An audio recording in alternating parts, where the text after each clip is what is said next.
علیکم ورحمۃ اللہ وبرکاتہ۔ آج ہم بات کریں گے 3 طلاق کے حوالے سے کہ ایک شخص نے اپنی بیوی کو 100 بار طلاق دی، اور جب اس نے حضرت ابن عباس رضی اللہ تعالیٰ عنہ کو اپنی یہ بات بتائی تو انہوں نے کہا کہ تیری طلاق تو اسی وقت ہو گئی جب تو نے اسے 3 بار طلاق دی، یعنی کہ ایک وقت کی تینوں طلاق تیری ہو چکی، مگر باقی 97 بار جو تو نے دی ہے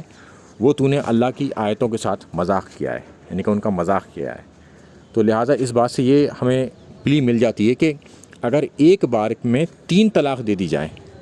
یا 3 سے زیادہ دے دی جائیں تو وہ 3 تصور کی جائیں گی۔ اگر کوئی شخص یہ کہتا ہے کہ ایک بار میں اگر 100 بار بھی طلاق دے دی گئیں تب بھی وہ ایک ہی مانی جائے گی، تو اس کی اس بات کا اس حدیث سے رد ہے، کیونکہ یہ حضرت عبداللہ ابن عباس رضی اللہ تعالیٰ عنہ کی طرف سے یہ فتویٰ ہے اس حوالے سے کہ ایک بار میں اگر اس نے 100 بار طلاق دی تو طلاق تو اس کی 3 بار میں ہی ہو گئی،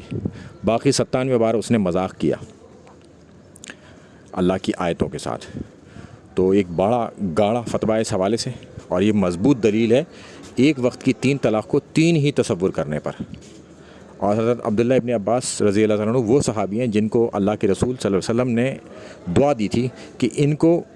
قرآن کا علم عطا فرما۔ السلام علیکم ورحمۃ اللہ وبرکاتہ۔